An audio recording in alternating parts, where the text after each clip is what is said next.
What up, world?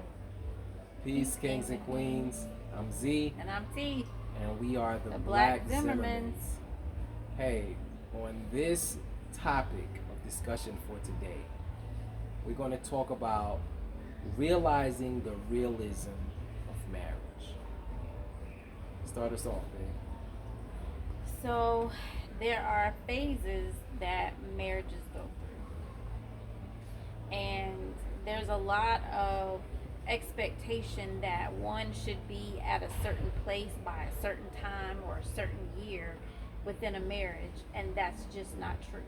So, there's so many myths, I feel like, about marriage that people aren't talking about. Like there's a realness to marriage that I think people skim over, or they only want you to see the properly posed picture of them and their family, and they don't talk about the real hardships of marriage. And people are getting divorced, people are separating, people are silently struggling because nobody is showing them, telling them, or teaching them how to navigate that space when it's not all roses and sunshine in your marriage. That's where we come in at. Let's talk about the real. Let's be real. Let's take off the representatives. Let's take off the mask. Let's take off posting pretty pictures for social media and delve into some real, raw conversation and dialogue. So, babe, let's talk about the first phase, which is the honeymoon phase, which is the phase that we feel a lot of people get caught up in, and a lot of people, it kind of distracts a lot of people from going into marriage properly. Yes. You know, I think a lot of times people are more focused on the wedding dress, the wedding, the honeymoon, where you're gonna go at, who's gonna attend, what type The of menu. cake you're gonna get, Right. and all of those things cost money. Then we have these big guest lists, and a lot of people want to come because they want to be nosy, they want to see, and of course, they want to eat. All on your expense. So, let's talk about that, babe. Okay, so the first year or so, let's say first 2 years, because let's say you get engaged, you're doing a year of planning, a year of um, engagement activities, and then you got a year of marriage, right? So typically you're still in the representative phase in that time frame, because it's rare that people are having real true dialogue, budgeting, um, how to merge households, blended families, family traditions, like all of those things that you're now having to figure out and navigate the space of it being the two of you instead of, one side of the family and the other side. Before y'all got married, you could go to your side for Thanksgiving and I was going to my side for Thanksgiving, or whatever it was.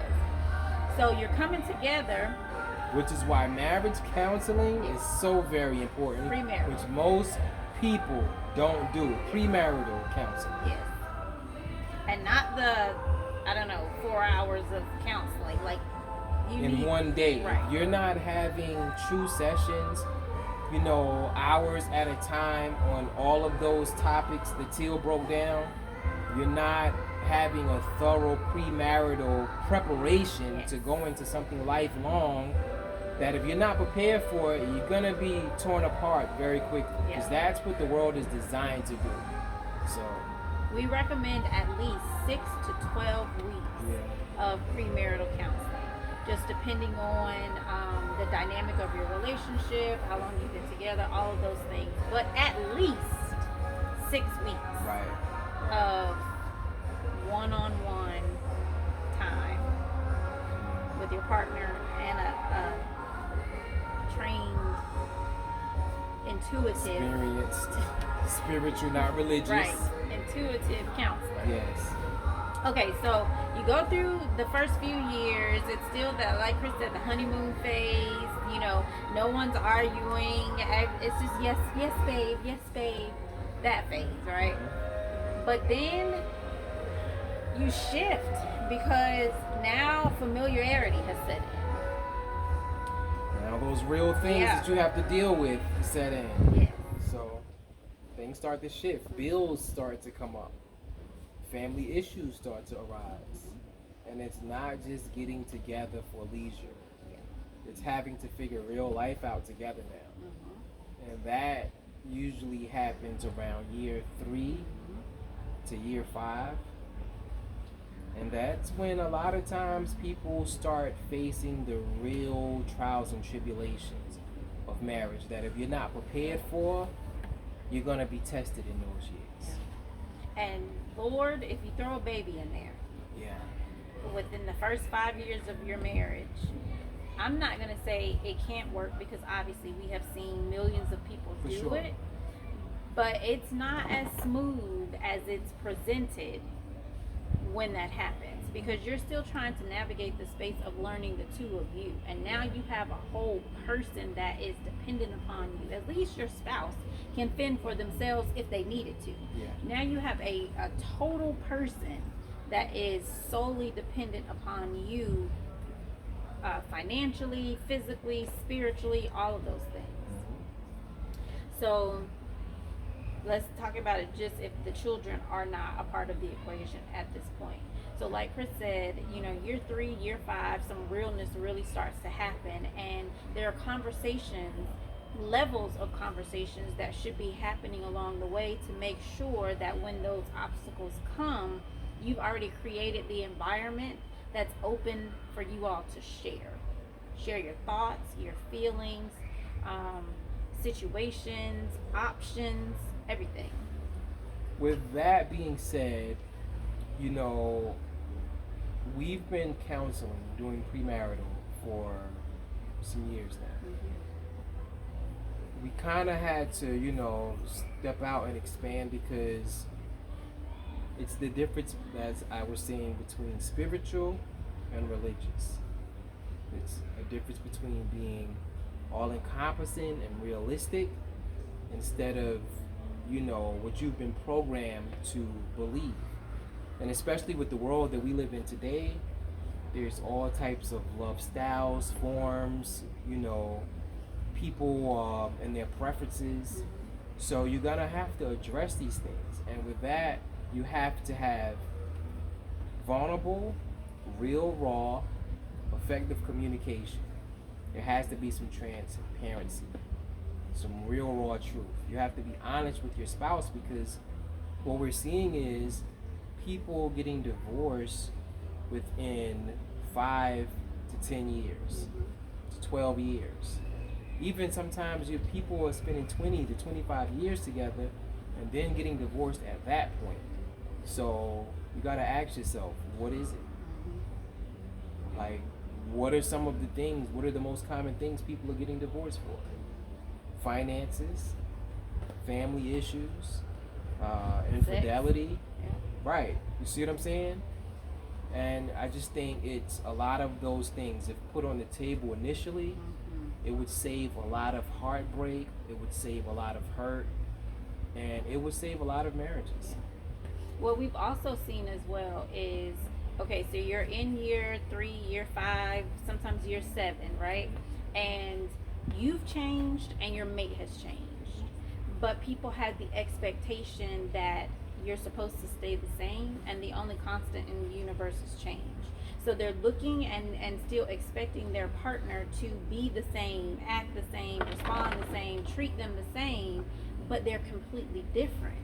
And as a spouse, you have to be prepared to shift as you shift and as your partner shifts and as the marriage and life shifts in general. If you think things are going to be one way all the time, you've already entered into marriage with the wrong mindset. If you think your spouse is going to be one way All the time. and not evolve, you're setting yourself up for failure. Yeah. As well, one thing we've come to realize is a lot of times people, they get married, they come together, they're maintaining their lives individually. Great. But for whatever reason, we've been programmed in this Western world to believe that once you get married, you have to merge everything. And what we've come to realize is marriage is supposed to help you grow and expand and not downsize in a sense. So if you could all maintain what you're doing now, we think it's best and more wise to keep what you have.